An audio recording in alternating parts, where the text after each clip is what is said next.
ధావన్ జీవిత చరిత్రను ఈ వీడియోలో చూద్దాం.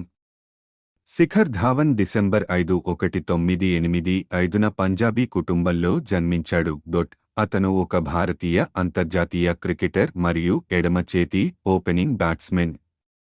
శిఖర్ ధావన్ ఢిల్లీలోని మధ్యతరగతి పంజాబీ కుటుంబంలో జన్మించాడు. శిఖర్ ధావన్కి శ్రేష్ఠ అనే ఒక చెల్లెలు ఉంది. అతను తన బంధువు క్రికెట్ ఆడటం చూడటం ద్వారా తన ఆసక్తిని పెంచుకున్నాడు. అతను ఢిల్లీలోని సోనెట్ క్లబ్ కోసం ఆడేవాడు. తారక్ సిన్హా కోచింగ్లో సోనెట్ క్లబ్లో చేరాలనుకుంటున్నానని అతను తన తల్లిదండ్రులను అభ్యర్థించాడు. 12 సంవత్సరాల వయస్సులో అతను క్రికెట్లో ఉజ్వల భవిష్యత్తు కోసం సోనెట్ క్లబ్లో చేరాడు. తారక్ సిన్హా 12 మంది అంతర్జాతీయ క్రికెటర్లకు శిక్షణ ఇచ్చినందున ప్రసిద్ధ కోచ్. అతని సానుకూల దృక్పథం అతన్ని పెద్ద అబ్బాయిలతో క్రికెట్ ఆడటానికి బలంగా చేస్తుంది. స్కూల్ అండర్ టీమ్ టోర్నమెంట్లో అతను సెంచరీ చేసి తన కోచ్ని మెప్పించాడు. శిఖర్ ధావన్ క్లబ్లో చేరినప్పుడు అతను వికెట్ కీపర్గా ఉన్నాడు. అతను ఢిల్లీలోని పశ్చిమ్ విహార్లోని Saint Mark's senior secondary public school నుండి తన పాఠశాల విద్యను పూర్తి చేశాడు. అతను తన క్రికెట్ కెరీర్పై దృష్టి పెట్టడానికి 12వ తరగతి తర్వాత తన చదువును విడిచిపెట్టాడు. 1999 నుంచి 2000 వరకు అండర్-16 విజయ్ మర్చెంట్ ట్రోఫీలో అతను ఢిల్లీ తరపున ఆడాడు మరియు అతని జట్టును ఫైనల్స్కు తీసుకెళ్లాడు. తర్వాతి సీజన్లో అతను అత్యధిక పరుగుల స్కోరర్గా నిలిచాడు. అండర్-16 జట్టులో అతను నార్త్ జోన్కు ఆడేందుకు ఎంపికయ్యాడు. 15 ఏళ్ల వయసులో ఢిల్లీ అండర్ జట్టులో స్థానం ఫిక్స్ చేసుకున్నాడు. 2004 అండర్ ప్రపంచ కప్లో అతను 50 మరియు 3 సెంచరీలతో 84.16 సగటుతో 505 పరుగులు చేశాడు. నవంబర్ 2004లో అతను ఆంధ్రప్రదేశ్తో జరిగిన రంజీ ట్రోఫీలో ఢిల్లీ తరపున ఫస్ట్ క్లాస్ అరంగేట్రం చేశాడు. 2012 నుంచి 13 వరకు సీజన్లలో అతను ఛాలెంజర్ ట్రోఫీ, దులీప్ ట్రోఫీ మరియు రంజీ ట్రోఫీలలో అత్యుత్తమ ప్రదర్శన కనబరిచాడు మరియు ఇంగ్లండ్ జట్టుపై కూడా సెంచరీ చేశాడు. అతను ఐపీఎల్లో ముంబై ఇండియన్స్ కోసం ఆడినందున అతని దేశీయ కెరీర్ విజయవంతమైంది, కానీ అతను ఇప్పుడు ఢిల్లీ డేర్ డెవిల్స్ తరపున ఆడుతున్నాడు.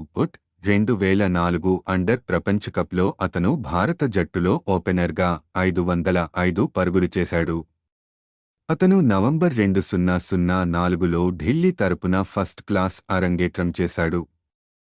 2004-05లో అతను రంజీ ట్రోఫీ అరంగేట్రం మ్యాచ్లో 461 పరుగులు చేసిన కారణంగా జట్టులో అత్యధిక రన్ స్కోరర్ అయ్యాడు. అక్టోబరు 2010లో విశాఖపట్నంలో ఆస్ట్రేలియాతో జరిగిన మ్యాచ్లో అతను ఓడిఐ అరంగేట్రం చేశాడు. టూర్లోని 1వలో అతను తన తొలి ఓడిఐ అర్ధశతకం సాధించాడు.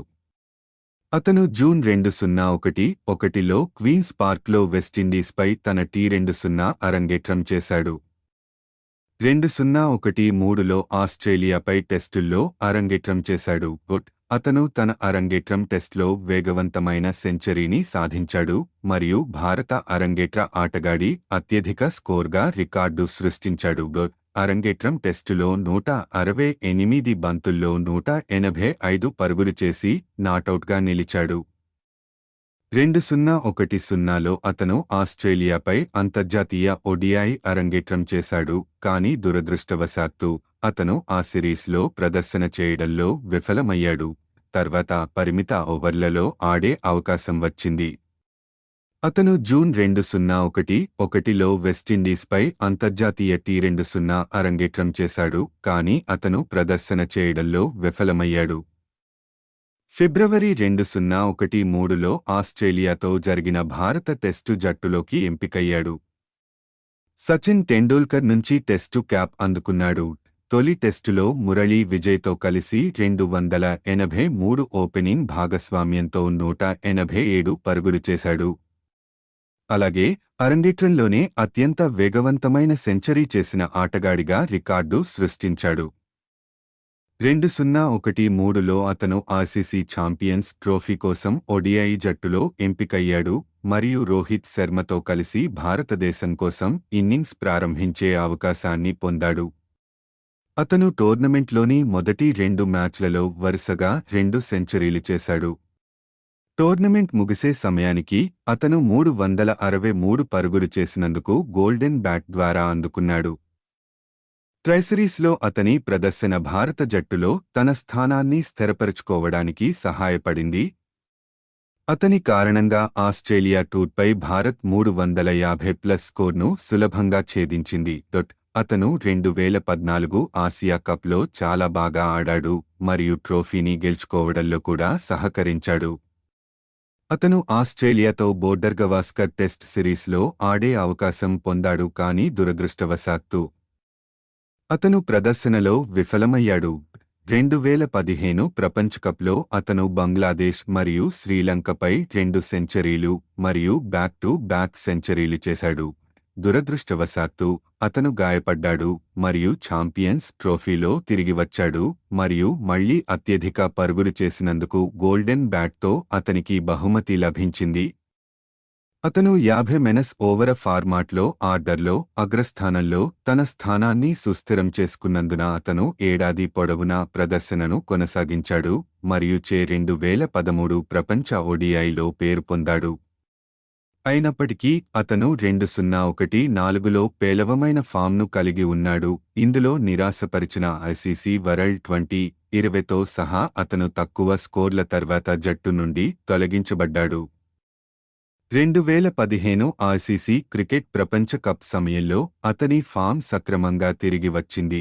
అక్కడ అతను 2 సెంచరీలు చేశాడు మరియు 51.50 సగటుతో 412 పరుగులు సాధించి 5వ అత్యధిక పరుగులు చేసిన ఆటగాడిగా పోటీని ముగించాడు.